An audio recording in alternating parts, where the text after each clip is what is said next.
Three things that I want to leave with you. Just these three. I could do 10. I could do a whole life class. But just these three things will carry you if you let them. First and foremost, knowing who you are. Knowing who you are.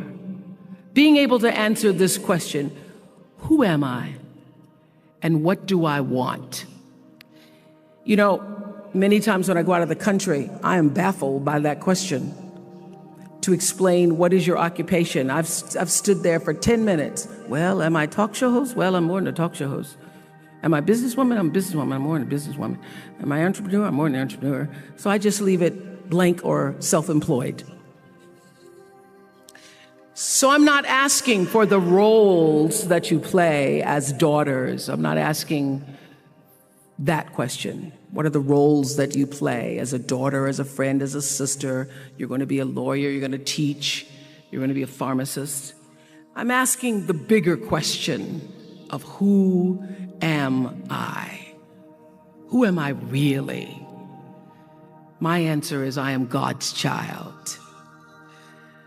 I am that which is born of all that is. I am, as Pierre de Chardin said, a spiritual being having a human experience, come trailing the breath of the ancestors yet, but trailing the breath of the angels. And understanding that because I am connected to the source of all that is possible for me. That's who I am. And what do I want? I don't want to just be successful in the world. I don't want to just make a mark or have a legacy.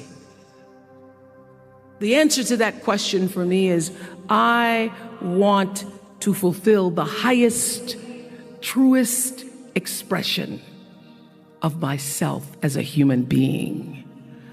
I want to fulfill the promise that the Creator dreamed when He dreamed the cells that made up me. What do I want? You must have some kind of vision for your life. Even if you don't know the plan, you have to have a direction in which you choose to go. I never was the kind of woman who liked to get in a car and just go for a ride. I had a boyfriend who would say, let's just go for a ride. I want to know, where are we going? Do we have a destination? Is there a plan? Or are we just riding? What I've learned is that's a great metaphor for life. You want to be in the driver's seat of your own life, because if you're not, life will drive you. So, knowing who you really are in this space and time that we embody. That's number one. What do you want? Who are you? Number two, you must find a way to serve. Martin Luther King said that not everybody can be famous, but everybody can be great, because greatness is determined by service. Now, we live in a world where everybody wants to be famous and where we admire people for just being famous. We think being known brings us value. The truth is, all of that will fade in time. In 3 years, you won't be able to name the housewives of Atlanta. The real truth is that service and significance, service and the significance that you bring to your service is that which is lasting. So to be able to, whatever your occupation or job or talent or gift is, our honorees today getting doctorate degrees, to apparently opposite fields, HIV and AIDS and the spoken word. But what they have in common is service. Using the spoken word in service to community and the world. Using your knowledge and information about HIV and AIDS and medicine in service to the world. And if you look at all the most successful people in the world, whether they know it or not, they have that paradigm of service. Everybody's talking about Mark Zuckerberg and IPO. Service. Jay-Z rapping. Service. Through the word, to people, through song. For many years, I was really just happy to be on TV, and people would stop and say, "Oh, you on TV?" "Yeah, I'm on TV. I like being on TV. It's a nice job." And it was about the time that I received my honorary doctorate from Spelman around 1993. So I don't know if that had something to do with it. I thought of myself as Dr. Winfrey. That I went back and I took a long look at what it was I was doing on TV and made a decision that I was no longer going to just be on TV, but I was going to use TV as a platform, as a force for good, and not be used by TV. And I will tell you, my decision to make that significant change in the way I operated on television, using television as a service, changed my career exponentially. Service through medicine, service through art. Using whatever it is you produce, your product, as a way of giving back to the world. When you shift the paradigm of whatever it is you choose to do to service and you bring significance to that, success will, I promise you, follow you. Service and significance equals success. That's number 2. Number 3, it's so simple, but so hard to do. Always do the right thing. Always.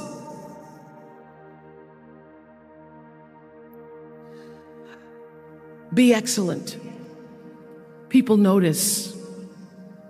Think of how you notice. You go to Taco Bell, somebody gives you an extra napkin and some sauce. You notice. You want to go back to that person, because even at Taco Bell, excellence shows itself. Be excellent. Let excellence be your brand. Everybody talks about building a brand. I never even knew what that was. When people would say, "You're a brand," I would say, "No, I'm just Oprah." What I recognize now is that my choice to, in every way, in every example, in every experience, to do the right thing and the excellent thing is what has created the brand. Years ago, I did an ad for Revlon for an ad they were doing called Unforgettable Women. And what I know is that when you are excellent, you become unforgettable. People remember you. You stand out. Regardless of what it is, you become an unforgettable woman. And that is what we all want. We want to be unforgettable and not forgettable. So doing the right thing, even when nobody knows you're doing the right thing, will always bring the right thing to you. I promise you that. Why? Because the third law of motion is always at work. For every action, there's an equal and opposite reaction. That is so true in all of our lives. That's what Newton said. Celia in The Color Purple said it. Everything you even try to do to me, already done to you. Everything you even try to do to me, already done to you. So you don't have to worry about revenge or getting back at somebody, making sure they pay You just have to do the right thing, and the right thing will follow you even when people don't support it. I remember many times on my show. There are many shows y'all never saw. And the reason you didn't see them is because I got the last vote. And I remember 2010, my team, hardest working team in television, had done this interview with a woman who turns out she was a Sunday school teacher by day and a sex addict at night. Ooh. And they were like, you won't believe it. We got her going out, and we got her with the men, and we get to show her, and she was willing to show us everything. I sat down with a woman for an interview that was taped. And during the process of the interview, I said, why are you doing this? And she said, oh, I want to help people. I want to tell my story and I want to help people. I said, do you have children? She says, yes, I have a 10-year-old son. I knew right then, this is never going to see the light of day. So we got off the air and I said to the lady, we are not going to air that show. And she said, why? My producer said, why? She knew she was being filmed. She knew what she was saying. She knows what I said, because her son will never get over it. Her son will never get over it. And it's not worth a rating point to me. Not worth a rating point to me to know that there's a 10-year-old boy who's destroyed because his mother went on the Oprah Winfrey show and told all her business. You do the right thing, even when other people think it may not be. And oftentimes, when you make a decision to do the right thing, immediately you're faced with doubt. Was that the right thing? Was that the right decision? I don't know. Was that the right thing? You always know it's the right thing, when in the end, there is peace. You are rewarded by peace in knowing that you did the right thing. The most important thing I have come to know in doing the right thing and making the right choices is understanding what we talked about yesterday. All of you leaving here have the potential for enormous success. There's a price that comes with that. People don't always like you, and they're not always happy for you. And if you surround yourself with people who are not accustomed to your success, they become fearful. They become scared because you are reflecting back something to them that they don't recognize. Now, they're not going to say, you know, I'm very fearful, because you're reflecting back to me something I don't recognize. They're going to say, you know what they're going to say? They're going to say, who she thinks she is. Who she thinks she is. That only happens when you are around people who do not mean and want and aspire to the best for you. People who want the best for you want you to be your best. So my greatest advice to you is to surround yourself with people who are going to fill your cup until your cup runneth over. So when people say you're so full of yourself, you can say, yeah.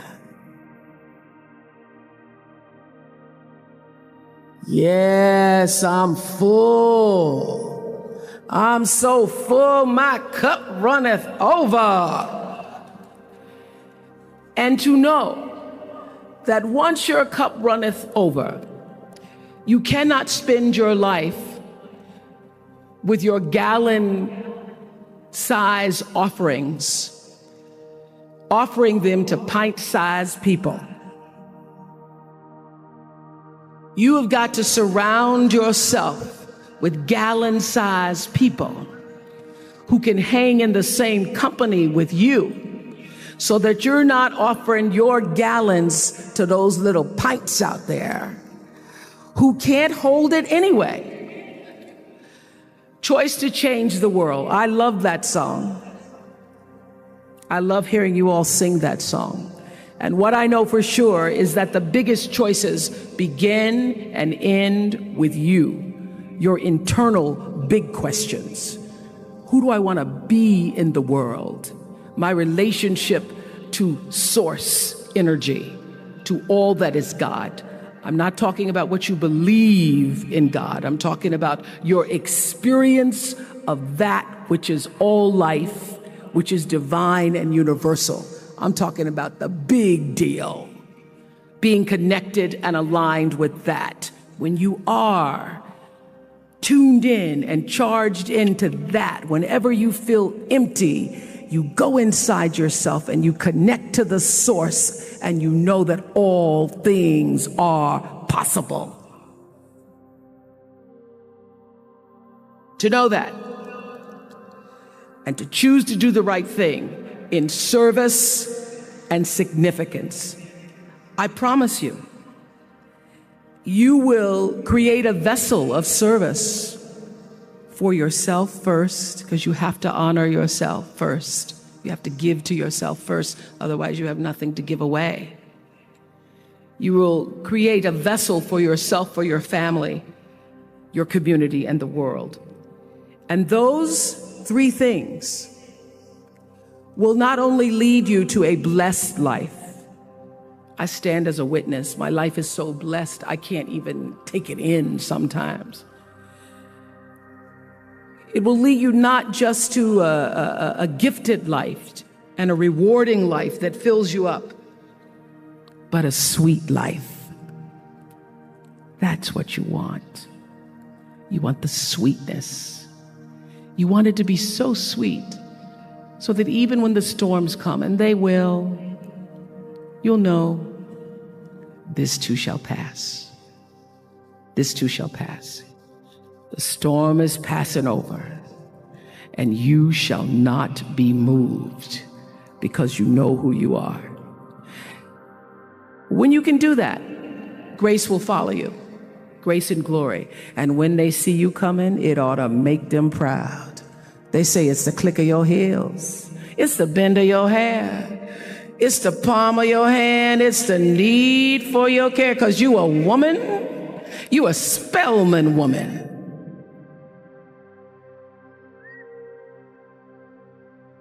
Phenomenal class of 2012. Thank you.